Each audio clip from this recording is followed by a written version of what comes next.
ಕನ್ನಡದ ಮನಸ್ಸುಗಳಿಗೆ ನಮಸ್ಕಾರ ಹೇಳ್ತೀನಿ. ನಾವು ಸಂತೋಷವಾಗಿಲ್ಲ, ಯಾಕೆ? ಒಂದ್ಸಲ ಕ್ವಶನ್ ಹಾಕೋಣ.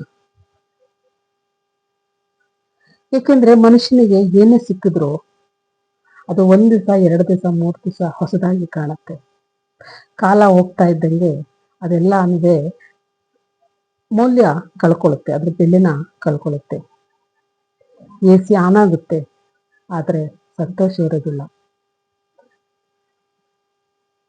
ಜಾಲ ಸಂಪರ್ಕದಲ್ಲಿ ಮೊಬೈಲ್ ಕೈಯಲ್ಲಿದೆ, ಆದ್ರೂ ಸಂತೋಷ ಇಲ್ಲ.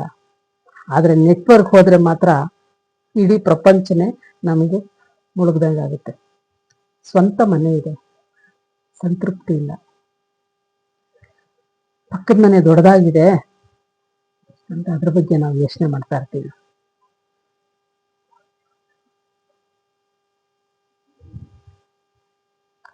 ಸ್ವಂತ ಕಾರು ಇದೆ, ತೃಪ್ತಿ ಇಲ್ಲ.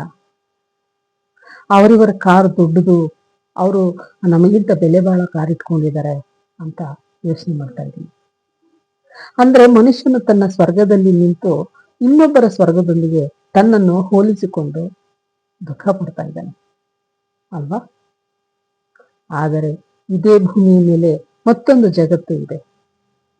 ಇಂದಿಗೂ ಲಕ್ಷಾಂತರ ಜನ ಒಂದು ಬಿಂದಿಗೆ ನೀರಿಗಾಗಿ ಗಂಟೆಗಟ್ಟಲೆ ಸಾಲಿನಲ್ಲಿ ನಿಂತಿದ್ದಾರೆ. ಲಕ್ಷಾಂತರ ಕುಟುಂಬಗಳಿಗೆ ಗಟ್ಟಿ ಮನೆಯೇ ಇಲ್ಲ. ಎಷ್ಟೋ ಕುಟುಂಬಗಳು ನೋಡ್ತಾ ಇದ್ದೀವಿ ನಾವು, ನೆರೆ ಹಾವಳಿ ಬಂದಾಗ ಹಾಗಾಗಿ ಉಳ್ಕೊಂಡು ಹೋಗ್ತಾ ಇದೆ. ಎಷ್ಟೋ ಮನೆಗಳಿಗೆ ಒಂದು ಗಟ್ಟಿಯಾದ ಸೂರಿಲ್ಲ, ದಿನಕ್ಕೆ 2 ಹೊತ್ತಿನ ಊಟವೂ ಇಲ್ಲ.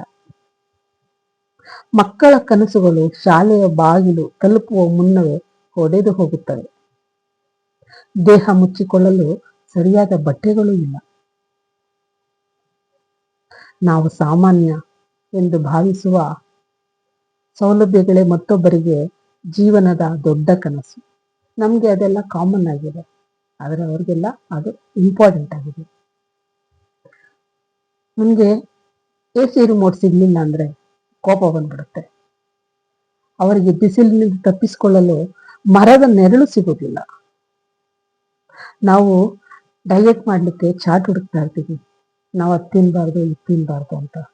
ಆದರೆ ಅವರಿಗೆ ಹೊತ್ತಿನ ಊಟದ ಬಗ್ಗೆ ಯೋಚಿಸುತ್ತಾ ಮಲಗ್ತಾರೆ. ಇದನ್ನು ಅನುಕ್ಷಿಸಿದರೆ ಅರ್ಥವಾಗುತ್ತದೆ.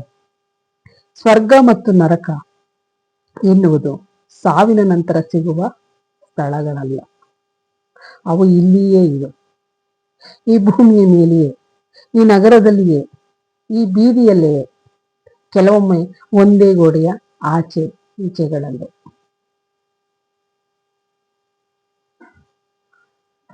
ಯಾರೋ ಒಬ್ಬರ ಮನೆಯ ಮಗ ತನ್ನ ಹೊಸ ಮೊಬೈಲು ಸ್ಲೋ ಆಗ್ತಾ ಇದೆ ಅಂತ ಬೇಜಾರು ಮಾಡ್ಕೊತಾನೆ. ಆದ್ರೆ ಇನ್ನೊಬ್ಬ ಮನೆಯ ಮಗ ಆನ್ಲೈನ್ ನನಗೆ ಓದೋದಕ್ಕೆ, ನನಗೆ ವಿಷಯಗಳನ್ನ ತಿಳ್ಕೊಳ್ಳೋಕೆ ನನ್ನ ಹತ್ರ ಮೊಬೈಲ್ ಇಲ್ಲ ಅಂತ ಕಣ್ಣೀರಿಡ್ತಾನೆ. ಮನೇನು ಒಬ್ಬ ಮೊಬೈಲ್ ಕೊಡಿಸ್ಲಿಲ್ಲ ಅಂತ ಬೆಟ್ಟದಿಂದ ಹಾರಿ ಕೆಳಗಡೆ ಬಿದ್ದ. ಜೊತೆಗೆ ತಂದೆನೂ ಇದ್ರು.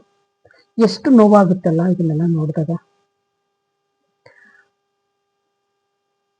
ಇನ್ನೊಬ್ಬ ವ್ಯಕ್ತಿ ಬಿಸಿ ನೀರು ಬರಲಿಲ್ಲ, ನಾನು ಆಫೀಸ್ಗೆ ಗೊತ್ತಾಯ್ತು ಅಂತ ಸಿಟ್ಟು ಮಾಡಿಕೊಂಡು ಹೆಂಡತಿನ ಬೈಯೋದಕ್ಕೆ ಶುರು ಮಾಡ್ತಾನೆ.